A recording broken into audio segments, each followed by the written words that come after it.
There we are. That's consent's done. And safety exits are that way. I'm told. And no fire drill has been planned. So if you, so the bad news is, because it is a new talk, I'm going to have to reference my notes a little bit more than I would normally usually do, only to make sure that I'm following the narrative and making sure that every message gets delivered in the way that it's intended. Now, if you were here 2 years ago, you might remember this was the talk back then, Heading for Extinction and What to Do About It. And this was the seminal flagship talk of Extinction Rebellion, which was first developed in 2018 as a sort of science talk, and a talk that is designed to call people to action, to sound the alarm. And it was quite a dark and doomy, gloomy talk. And it consisted of basically two parts. Part one, science and education. The situation is terrifying. And part two, Extinction Rebellion's theory of change and why you should join the climate movement. That was the essence of the talk. We have moved on from there, and we're on to the next phase, because we think that everybody who responded to that kind of messaging and wanted to join the climate movement has probably already done so in one form or another, whether that's Extinction Rebellion or any of the other number of other climate and environmental movements. So we need a new message, and that is where this talk today comes in. Because we believe, and this is a bell curve, and ignore the numbers. We don't really know what the numbers are, but on one end you've got your climate deniers, climate skeptics, a small minority of the population. On the other end you've got the super excitable climate activists like myself, people on the streets, people who glue themselves to things and lock themselves to things and break things and go to prison for their beliefs. Those are the two extreme ends of the spectrum, and most people sit somewhere in between, in the middle. So I'd like to see show of hands who in this room would consider themselves somewhere around here concerned citizens. Anybody who is below that sort of middle of... No. Yes, sorry. So we've got a bell curve, and on the right-hand side we have extreme climate activists, and right next to them you've got concerned citizens who perhaps not as activists but are interested, are worried, and then down from there. But it sounds like almost everyone in this room, or pretty much everyone in this room, is right next to the green box of concerned citizens. And I might not encounter you on the street for a protest, but you've got thoughts in your mind about what you want to do, and you'd like to take action and do something about the climate emergency. So that is exactly where this talk comes in. The previous version of the talk was for that all the way extreme to the right-hand side people wanting to join a movement. This talk is for the next layer down, and that's you. So it is aimed squarely at you. And it is because we're, as a movement, as Extinction Rebellion, we're moving downwards, ever downwards, and the last people we're going to talk to is the climate skeptics. We don't really want to or need to talk to them, not in this century anyway. Maybe, we'll get to them eventually. So the world we want, and it is, in contrast to the doomist and activating speech that was heading for extinction, this one is about hope, but it is also about activation for people who are not necessarily ready to be climate activists, but do want to take action. That is where this talk is coming from. And we are providing you with hope, but we're also providing you with tools. And in fact, here's my promise to you. You will, by the end of today, walk away from here with up to, depending on how many you're already aware of, but up to 7 new ideas. I'd be interested to see how many are actually new ideas to you, but up to 7 new ideas by the end, and also tangible tools for what to do next, today, tomorrow, immediately. And the first of those is the donut. Who amongst you is familiar with donut economics? Hands in the air, just a few people. So basically it's a really simple, it's complex, but the idea itself is really rather simple. What you've got on the inside is the social foundations, everything that you need as a human population for what I would call the good life, okay? And on the outside, you've got the ecological ceiling, also known as planetary boundaries, also known as sustainable development, which is the more conventional term. And basically, it's saying we've got physics to deal with here, physics and chemistry of the planet, and if we exceed that, well, it's not going to work in the long term. Sustainability, in essence, all it means is you can carry on doing what you're doing indefinitely for the long term. And in between those two donuts is a safe and just space for humanity, which is attainable. So the economic theory is underpinned by science, and it says we can sustain up to 10 billion people around the planet within planetary boundaries in a way that it meets everyone's needs.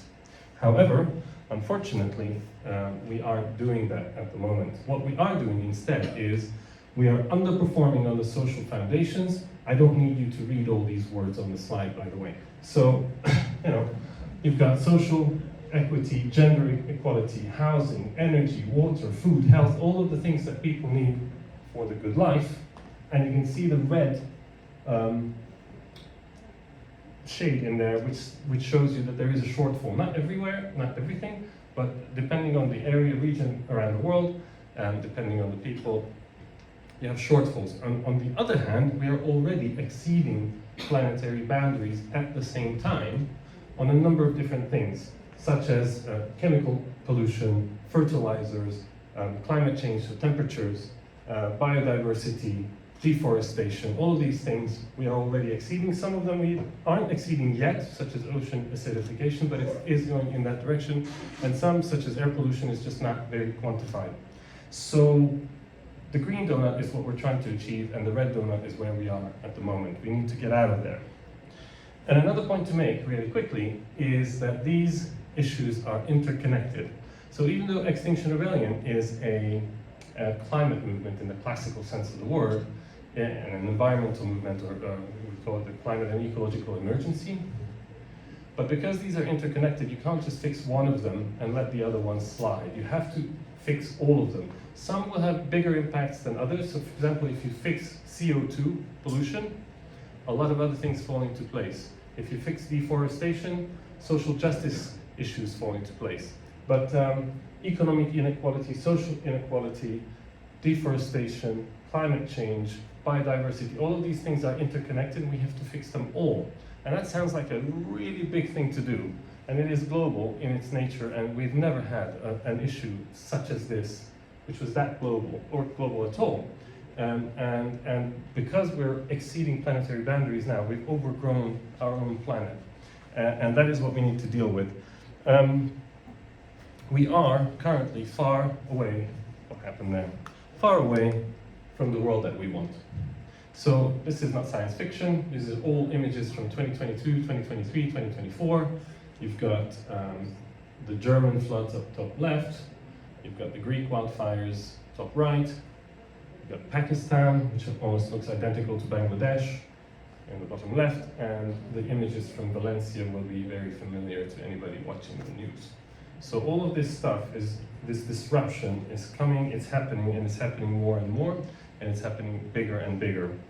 And so we now, and still do, have a choice between the world we fear and the world we want. And the difference between those two worlds is what? It's humans, it's us. We're the only difference between those two worlds. We, the people, need to and should be able to make that difference. We are the cause of and the solution to the crisis, and we can be the solution. However, if the current trends continue, we are heading for self-destruction or extinction. Social collapse on current trends, and I'm not saying the current trends will stay as they are, but on current trends, social collapse is inevitable. Will human species go extinct? Probably not. Will hundreds of millions of people suffer immeasurably and or die? Almost certainly will. So this is what we're looking at, and there isn't another planet for us. However, and that's the gloomy and doomy bit, I do want to say this is a talk about hope. And in the world we want, there is absolutely space for everybody to thrive and everybody to have happy and fulfilling lives. And in order to achieve this, we, everybody, we need to do 5 things. And I'm just going to flash these 5 things up, and I will come back to them later in a lot more detail. But the 5 things are, we need to confront the facts, we need to change our mindsets, our attitudes, we need to change our behaviors, we need to multiply our impact, and we need to organize and resist. I will have a much better slide of this for you to take a picture of later on. You're all welcome to take pictures, by the way, and I would encourage you to do that at specific points in the talk. Remember these, we will come back to them. For now, what's important to know is that it is possible from a technological perspective to save ourselves. All the technology that we require to do this is either already existent or is emerging and can be done. We have almost everything we need now, and we certainly will have everything we need. We will have to have compromises, and this is something that's really hard to talk about. Politicians find this extremely difficult to talk about, how, yes, we're going to have to make compromises on certain things. But it's not that we're suggesting to have a worse quality of life. We're actually suggesting to have a better quality of life. The compromise lies elsewhere. I will talk about that in a little bit more in a minute. So technologically, we've got everything we need, or nearly there. And socially, we also have everything we need in order to save ourselves. But we have to organize, because the way in which society was organized back even as recently as 100 years ago has disappeared and disintegrated around us. The sense of community, which we felt and which worked on a day-to-day basis, went into this sensation of alienation and disintegrated individualism, which is a real problem. So we do not have to, and in fact we mustn't do everything by ourselves. We have to find our pack. And the pack is another term which we'll come back to in a bit more detail, something to hold in your minds to think about. We'll talk about what the pack is. Now there are individual shaped solutions, there are small community-based solutions, there are national shaped solutions, and there are global shaped solutions, and we can participate in all of them in one way or another. So if it is technologically and socially possible to save ourselves, why?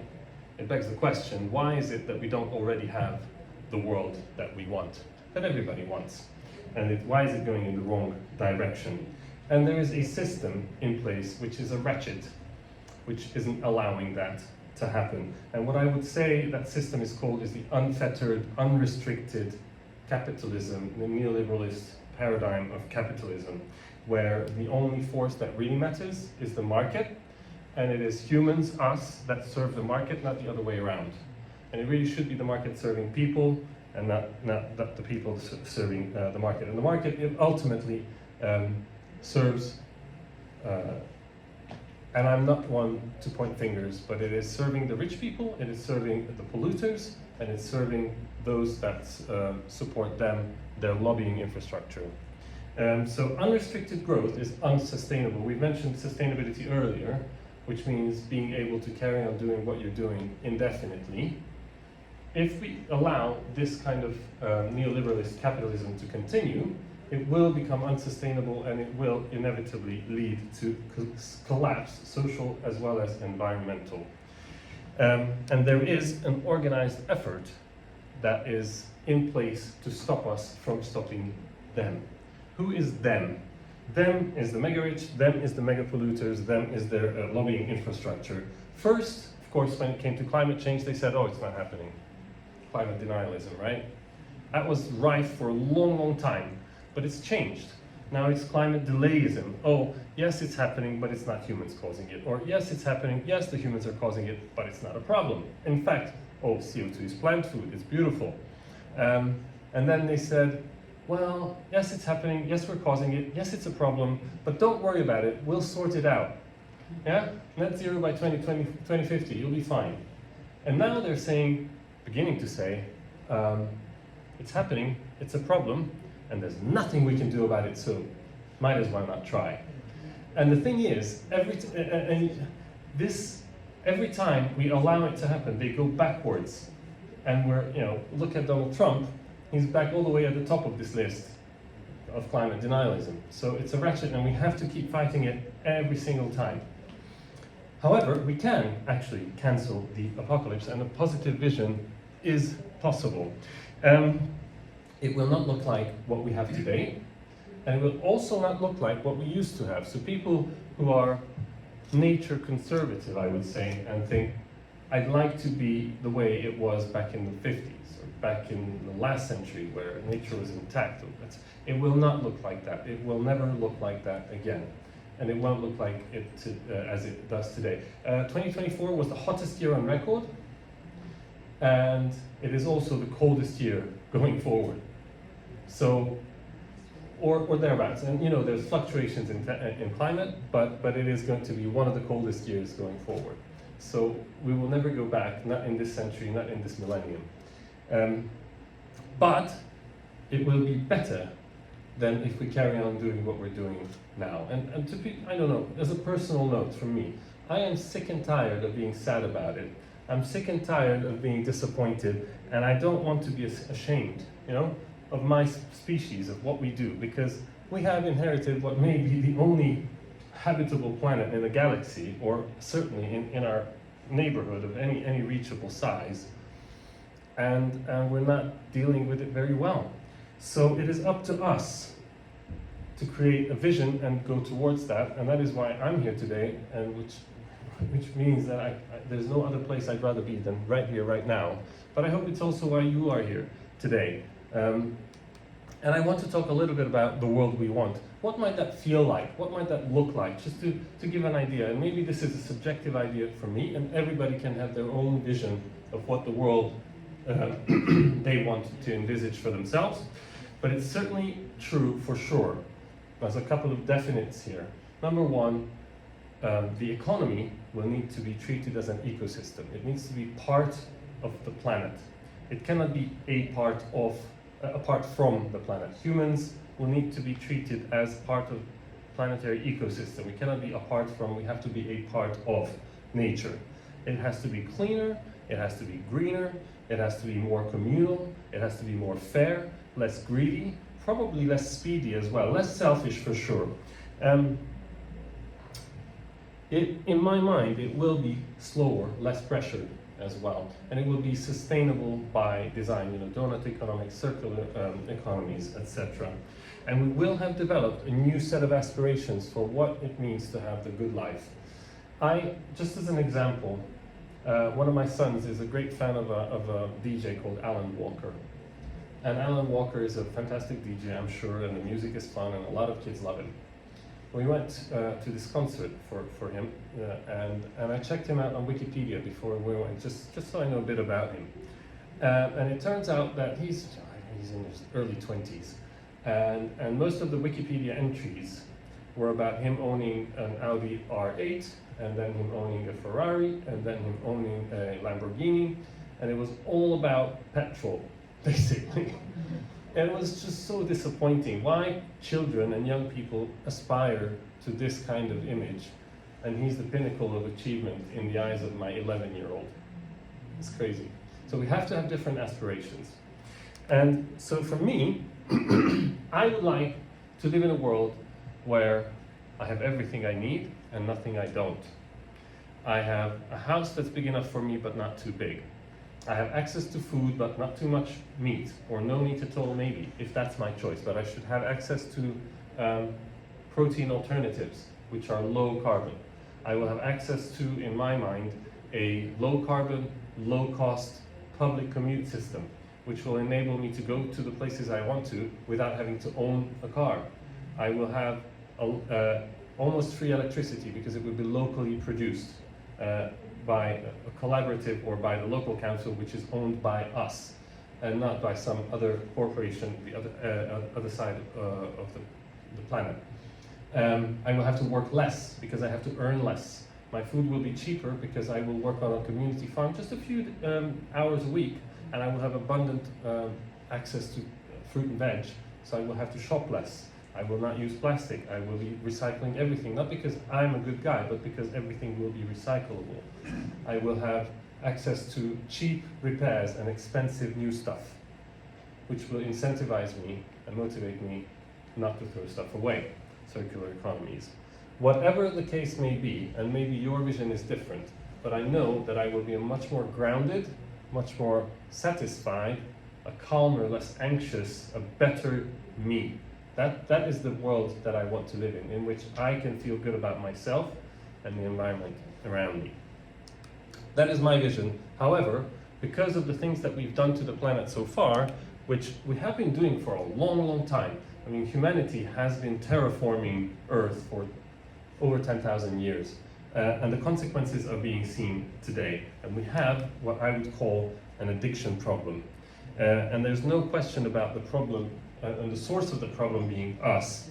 And the addiction is to, well, first of all, wealth, but also to convenience. If you think about the plastic trays, which is a small problem in the grand scheme of things, that your meat comes in.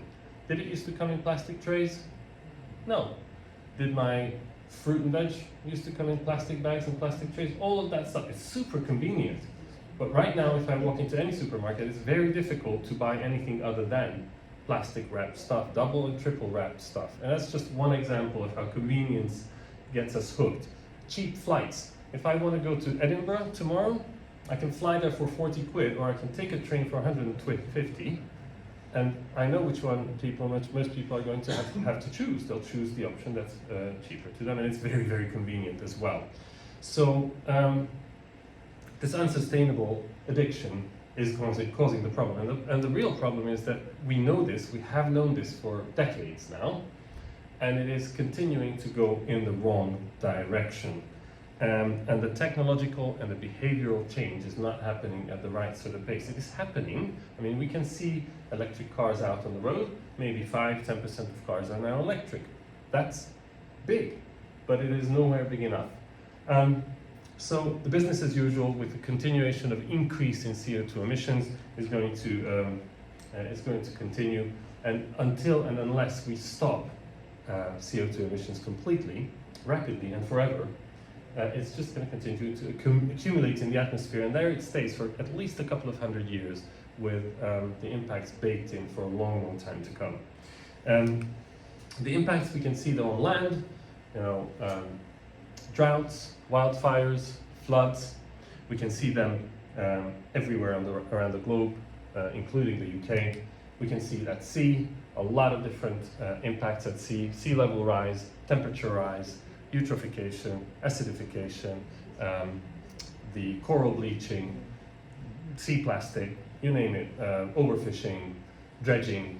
That's just everything. The sea is suffering a great deal.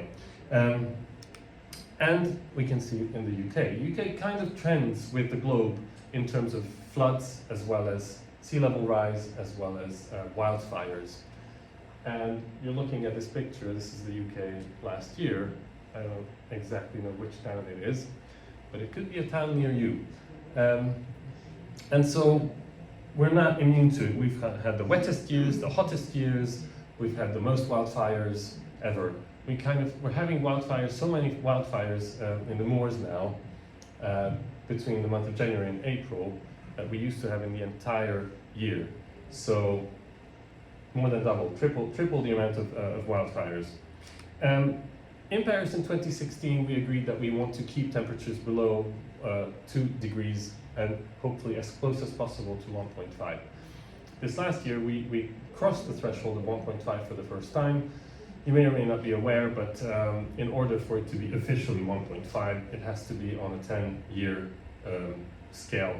So the fact that we've done it only in 1 year doesn't mean we've officially crossed that threshold. But we have done it once now, and it is only going in one direction. And we know that we need to keep it below 2, because anything above 2 is an unmitigated disaster.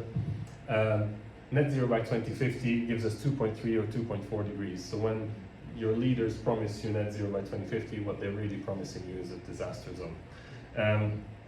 And if the plans aren't in place, we are looking at more than 3 degrees of warming by the end of the century. And of course, history doesn't stop at the end of the century. It will just continue to carry on warming, maybe not for you and me in this room, but for all the generations that come afterwards.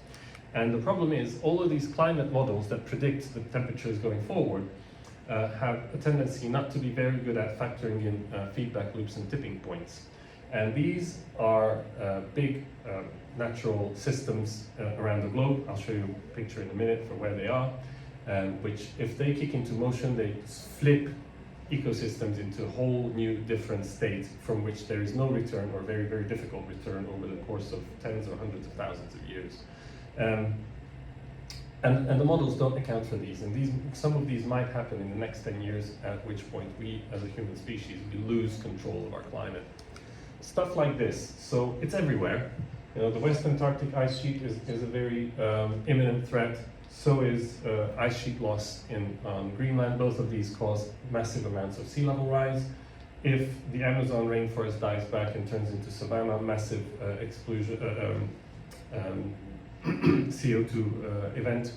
Same thing for permafrost collapse, slightly later on, but permafrost is already releasing methane, which leads to even more warming, and that's why it's a feedback loop, and methane is an extremely strong greenhouse gas. At the same time, so that's CO2 and CO2 equivalents, but also we are seeing the collapse of ecosystems around the globe with up to 1 million species at risk of extinction, and a lot more on the line. And we know that without healthy ecosystems, it's not a nice to have. Humanity cannot survive without diverse, healthy ecosystems. So we know what we do, we know what we need to do, we just need to bloody well get down and do it. And if you had to condense it into 3 main things, number 1, we need to get off the carbon addiction. The fossil fuels need to go, and we need to replace it with clean, green energy. And we also need to replace it with less energy use. And of course, a lot of people around the globe in emerging and middle-income countries want to use more energy. Here's a thought for you to consider. Standard of living is basically your energy profile. And the higher your energy profile, the higher your standard of living. So everybody wants the Western standard of living and therefore wants to consume more energy. So the question is what kind of energy they're going to be consuming. We need to establish and make sure that they consume the right kind of clean and green energy whilst we consume less of the same energy because we can make it more efficient. Number 2, we need to hand space back to nature. That's, does anybody recognize this picture? I realize it's not too big. It's Singapore. So Singapore is a proper westernized type mega city, and they're giving back a lot of space to nature, and we can do that. There's models of how that can be done. And also by changing our food system, which is the 3rd point on this slide, you're almost automatically handing space back to nature, because 80% of all the land that we use for agriculture is used for animal agriculture, but we only get 20% of the calories from animals and 80% from plant agriculture. So you could easily, just by reducing, not eliminating, but reducing animal agriculture, basically eating meat and primarily beef. Beef is the big one. If you could reduce that, you could hand back a lot of space to nature. Now, before we go on to what we can do, I'd just like to touch on what governments must do. And governments must change the system of rewards. And because they're rewarding the wrong things. In the energy system, in the food system, in the ecosystems, and in the manufacturing systems, they need to subsidize, incentivize, pay for, and invest in the right sort of things. And they need to disincentivize, tax, restrict, and ban, and penalize the wrong things. And that isn't quite happening yet. There are so many examples, and there's a list here, I won't go into all of the list, but just to name a few. And we know that there is a subsidy, for example, for heat pumps in this country right now, but it's still so expensive that it's unattainable for a lot of people. So if you want that transition to happen, you have to pay for it. You could subsidize renewables, you could electrify and subsidize public transport, make it cheaper to take a train to Edinburgh than to fly to Edinburgh. And you can, and you should, because it's at a stroke of a pen, stop all forms of fossil fuel subsidies. You could take those £10 billion a year and just shove it into renewables. It would make a massive difference. It would take away the oxygen, as it were, from fossil fuels and hand it to renewables, etc. So that's what governments need to be doing. Are they doing it? Are they saying they're doing it? Yeah, they're saying they're doing it, but are they really doing it? Not enough. Now, if I ask you this question, let's say you are Shell or BP. Are you going to regulate yourself out of existence because humanity needs you to? Who in this room genuinely thinks that Shell and BP are going to put their hands up and say, yeah, it's pretty polluting stuff, we're going to start doing something else instead? Anyone? No. So, yes, sir? You think so? I think they will, because they'll realise there's business elsewhere. You can't keep digging up oil and expecting it to be there. You're going to run out, aren't we? So we have to transition to something else. Absolutely, but before we run out of oil, that's oil that belongs to them because that's their concession. So they're going to want to use that oil and sell that oil until they run out of oil. And that's quite far into the future, potentially. Depending on the price of oil, you can actually continue to extract for 100 years or more. But, yes, on that point, actually, it is, once you set up the infrastructure for renewables, so wind and solar, it's free, right? Because it's just almost free. It's not completely free because they need to be maintained and replaced, blah, blah, blah. But for 20, 30 years, you get basically free energy. Whereas and that's a problem for someone who's trying to make a profit. Whereas oil, you can sell every single day. We sell 96 million barrels of oil every day across the globe. So what's the business model? If you want to make money, your money is on oil as long as possible. But the question is, who's going to legislate them out of existence? Who is going to? Who can? Who is capable of doing that? Governments. Governments are capable. They can legislate, and they have done. Sure. So then the question is, why is government not doing it? Exactly, because they are captured by these interests. And whose government is it? Is it the government of Shell? Is it the government of BP? Or is it our government? And if it's not our government, what's our job as people? And I'm coming from BP through the government, through to us. We choose the government. We need to choose a government which will legislate BP out of existence. It's our job, and that's where we, communities and individuals, come in. Because the question is, who's going to come and save us? Is it going to be politicians? Well, they've demonstrated through 40 years of climate action and 29 COPs and God knows how many meetings that if they could have done it, if they would have done it by now if they were going to do it. Or is it the scientists? Well, the scientists have provided us with all the tech that we need, basically. We just need to use it. Or is it our religious leaders? Well, certainly this guy is not going to come and help us anymore. Maybe I need to change that picture. But may his soul rest in peace. But our religious leaders, imagine the power of someone who speaks to more than 1 billion people and they listen to him. They could have said something, couldn't they? But this is what we're going to do from this day onwards. We're going to look after this planet that was given to us by God. Or is it our tech leaders, our business people? I don't think they're coming to save us. Or is it our influencers and social media celebrities? Are they going to come to save us? They talk a big game, but they're not coming to save us. So if no one's coming to save us, it really has to be us. There's nobody else that is going to do the job for us. And therefore, the question is, what can we do? And this is the main thrust of my argument coming up now. This is where we come in. So what can we do to save our world? We can do these 5 things. We need to confront the facts, we need to change our mindsets, we need to change our behaviors, we need to multiply our impact, and we need to organize and resist. Take a picture if you like. And we're going to dissect all of these, and that is everything that we have to do today. Because it will take you to the next step of walking away with concepts in your mind and things to do for yourself and for the people around you. So confronting the facts, this is really rather simple. It is basically staying curious and being a citizen climate scientist. This century has basically been designed, inadvertently perhaps, to stop us from thinking. The smartphones in our pockets occupy our minds 24/7, and it's very difficult to create space in your head to think and consider. So I would urge you to confront the facts, read the right stuff, don't submit to doom scrolling, read quality journals, read quality information, and stay curious.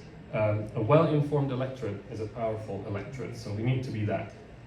That's confronting the facts. Now, changing our mindsets, there's multiple things going on here. This is where I'm going to spend most of my time. Is anybody a Game of Thrones fan in this room?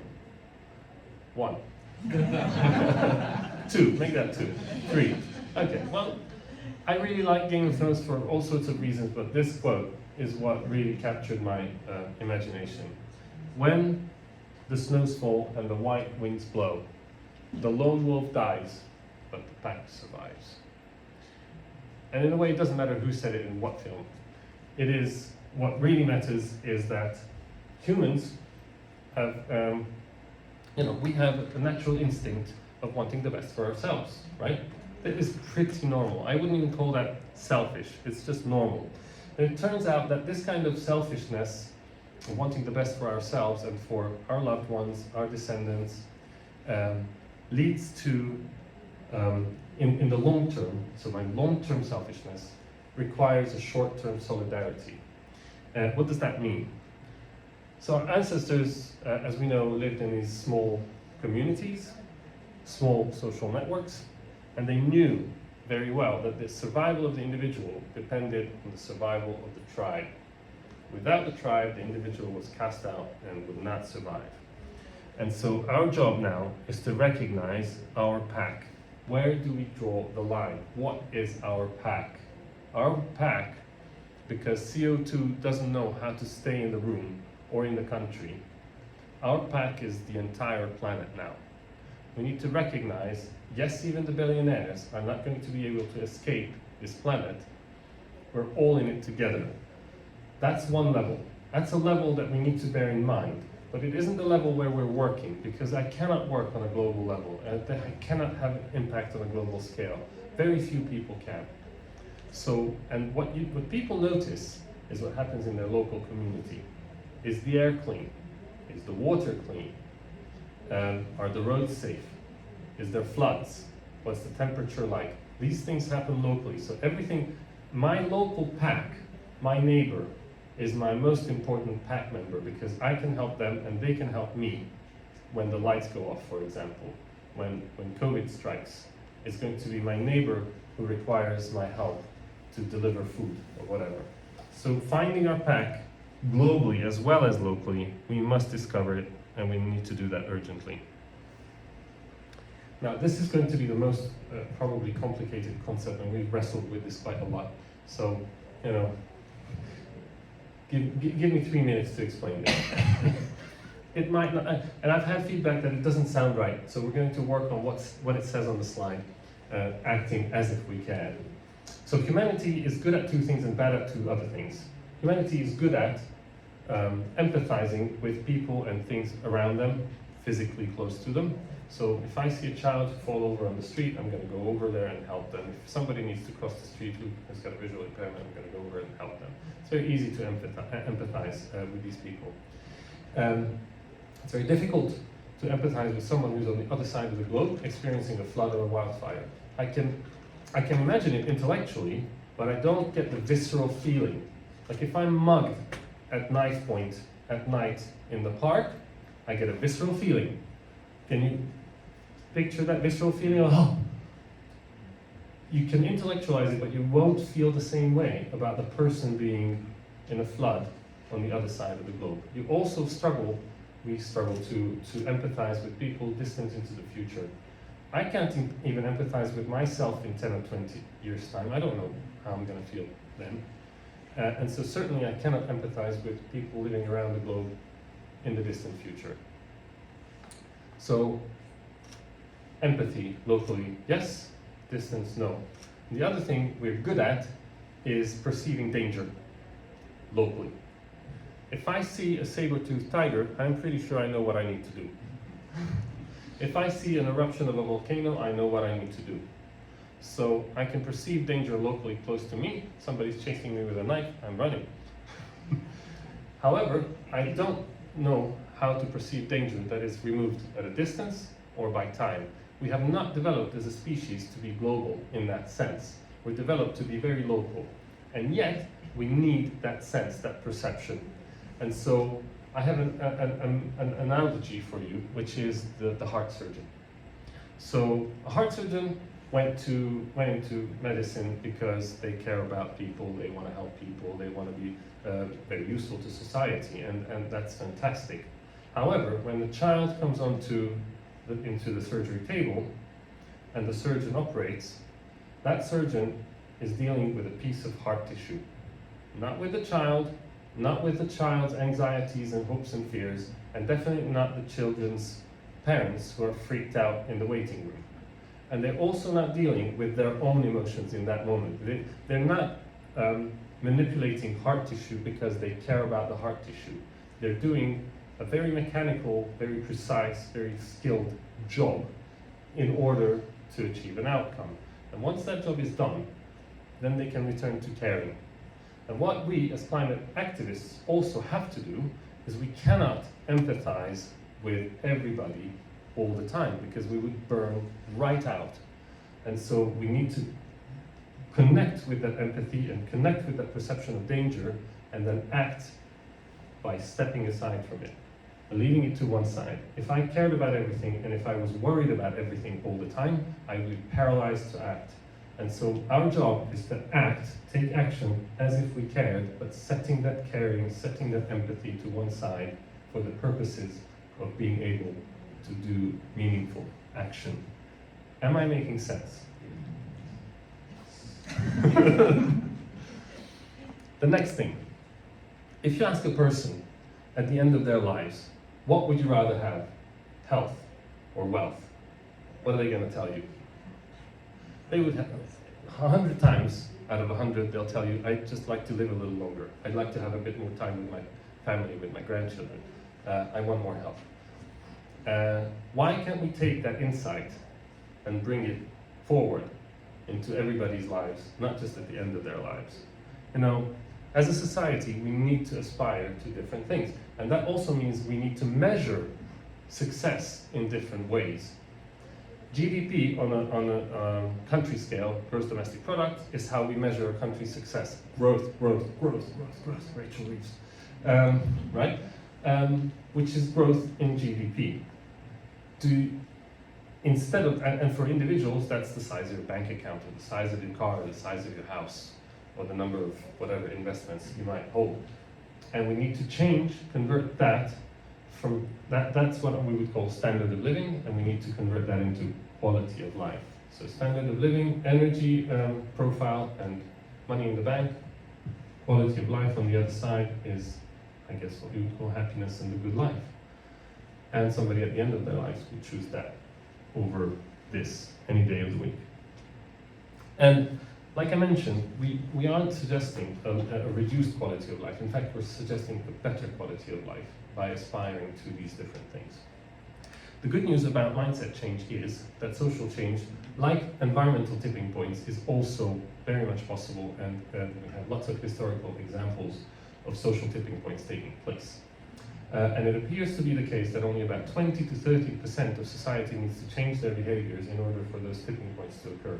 Examples such as the spread of electricity, the spread of the car, spread of the mobile phone, internet, recently the spread of renewables and electric cars. It's tipping points that are taking place. The change in smoking habits is a great example as well. So there's lots of these about, and it can happen. So we just, and this is why individual action is so important, because in order to achieve that 20%, every person counts. You know, of course, in a country of 68 million people, that's a lot of people. Still, 20% is still a lot of people. But we all matter in that way, just like voting matters. And, you know, people in this room, you might feel that you are in the minority in terms of your concern about the environment, your concern about climate change.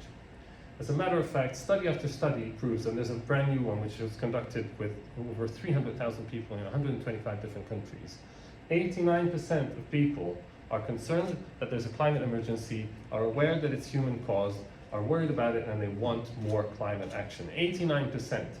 Jesus, that's almost everyone. Country to country, it varies. Of course, where the higher impacts are, you'll get more concern, but it's not below 50% in any country around the globe. So we are the majority, which is great news because that means we will be achieving these social tipping points. We just need to keep at it. And how do we do that? We do that by changing our behaviors. 2 ways to change behaviors. Number 1, mitigation. Number 2, adaptation. This one's about mitigation. So mitigation behavior, all it means is we're trying to stop and slow the impact, the climate change that is happening. Adaptation is recognizing the change that has happened and adapting to that change. So mitigation behaviors, what you can do in and around your house, yourself, your family, is, and I'm not suggesting that you do all of these things, and not everybody can afford all of these things, but everybody can consider and look at some of these things. I'm gonna have to take a drink.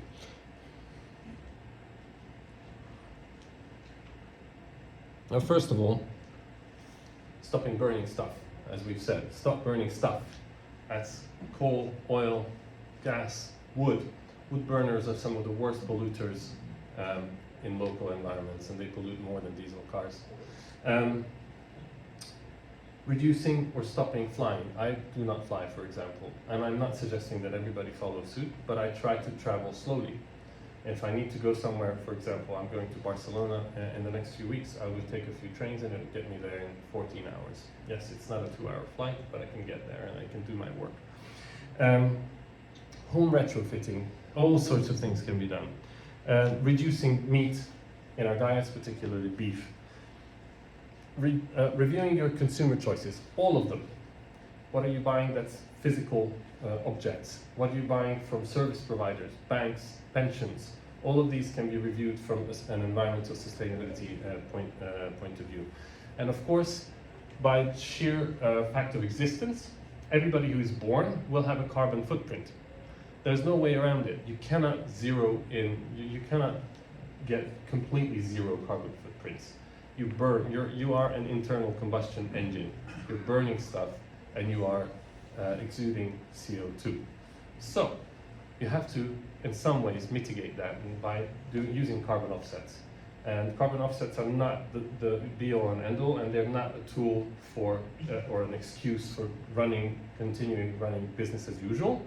So you shouldn't continue to fly and carbon offset. You should aim to reduce your carbon footprint, and the remainder that you cannot reduce would be best done with a carbon offset. There are good carbon offsets and not so good carbon offsets, so you have to be quite careful about how you do that too. I'm happy to talk about that separately if you'd like to know what's a good carbon offset, but we won't go into that.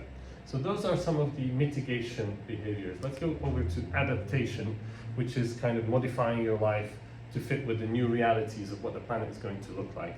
And mainly, this is about community. Again, finding your pack. It's about when trouble strikes, who is your best resource? Your neighbor, your local pack.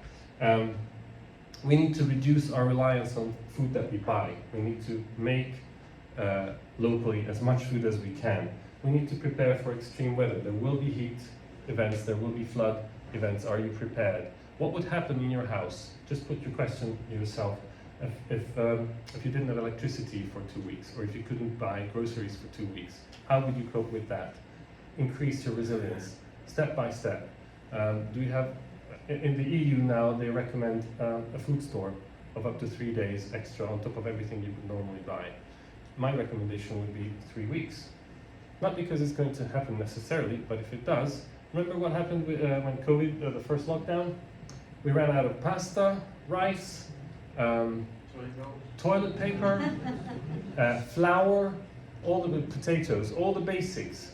Even though they were available and the government kept telling us that you don't have to panic buy, we have everything. And yet we ran out. And so that kind of situation can arise again, and I would say it's well worth having that extra bit of resilience.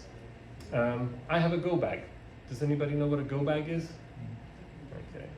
So it enables me to walk away from my house and be safe with food, drinks, crank radio, a penknife, first aid kit, blankets for 4 days with my family of 5. And it all fits into a bag this big. That's it. It cost me about £115 maybe 5 years ago. It's sitting in the attic and it's doing absolutely nothing. And I'm happy that it doesn't ever have to come out. But it's there. It's just resilience. That's all about behavior change. Now, impact multipliers. This is a key concept. I consider everything I do myself, my family, in and around the house, a unit of 1 impact. That's my single impact. And that's my own personal responsibility how I deal with that. Every other unit of impact that I enable or precipitate elsewhere is my impact multiplier. Me talking to you right now is an impact multiplier. You taking this message on to your friends is an impact multiplier, and I challenge you that within 30 seconds I will find you an impact multiplier in your life. Some people might believe you don't have one, everybody has them. So, you know, and try this for a mantra. I don't know, can I dare to make you guys do a mantra? Action before perfection. Can you do that for me? 1, 2, 3. Action before perfection. Thank you. And that's because you cannot expect yourself to be perfect in every way before you take action and before you demand better from everybody else, including the government. If you had to be perfect before you were a climate activist, you'd have to wait until everything around you is perfect. The question I get on the streets is, oh, how did you come here? Oh, did you come by bus? Okay, was that a diesel bus? Oh, what are you wearing? Is that clothes you're wearing? Is that plastic you're wearing? That's fossil fuels as well. So they're basically asking me, the activist, to be perfect in every single way before I can make my voice heard and ask for change. It's ridiculous. Use action before perfection. And imagine if everybody used their impact multipliers, how quickly those social tipping points would come about. A lot quicker than they already are. So I'm not going to go into this slide very much, but just to say, if you're a parent, you have impact multipliers. If you're a teacher, you have impact multipliers. If you work in local government, you have them. If you're a musician, you can play music. If you're good at talking, if you're good at organizing, if you have friends, all of these things are opportunities for multiplying your impact. And lastly, organizing and resistance. And not everybody is cut out for climate activism, but the good news is there's a wide range, a wide variety, a whole ecosystem of climate activism out there, from the extremely vanilla flavor to the very, very spicy flavor, and anywhere in between. So if you're going to be worried about going out on the street, climate activism doesn't just mean going out on the street. You've got a very community-focused, Friends of the Earth, Stop Ecocide, the Green Party, etc. You've got more contentious ones, Greenpeace, Extinction Rebellion, even more contentious ones, Just Stop Oil, which has actually just stopped. And you know why that happened? Because they've achieved something. Their goal was no new fossil fuel infrastructure investment in the UK, and that is now law. So they're done. They're going to go and do something else instead. I'm sure they will. So there is so many different things that you can do, not just in XR, but in any environmental movement. You don't have to be out on the street. You don't have to be arrested. You can be an artist, you can be a drummer, you can be a cook, you can be a sound engineer, you can be a steward, all sorts of things. And the interesting thing about the demographics, and forgive me if I make assumptions about your age here, Extinction Rebellion demographics is basically time-rich people. People are concerned, it's just who has time to act upon that concern. And so we have a young cohort of people in the university age, and then a big old gap people with children, young children. I'm kind of the exception. And then you have people who are towards the end of their careers or retired and lots of time on their hands, and they're willing to invest that time in activism. And in closing, I would like to say that we do still have a choice between the world we want and the world we fear. So look at the donut, find your place. It doesn't have to be climate. There's so many things around the donut. And if you can find one particular aspect that you can have an impact on, that's your impact multiplier, that's your activism, and that's great. And remember, when it comes to the climate emergency, winning slowly is the same as losing. So it's not for any reason that it's called an emergency. So if you're going to act, you have to act now. I'd like to leave you with these 7 concepts and 7 ideas that you might want to take with you. This is one to take a picture of. So the donut economics, the planetary boundaries and fulfilling human needs.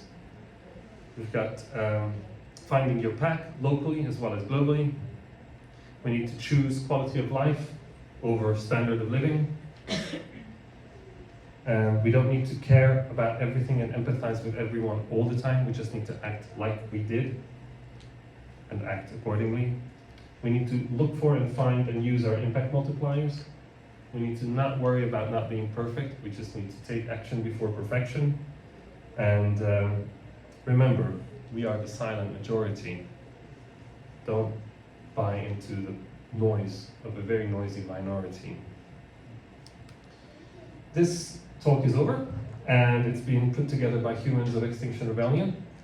Thank you very much for your attention and for your engagement with it. There is a QR code if you wish to click on it. It takes you to the XR website. And I'd like us to imagine together and create together the world that we want.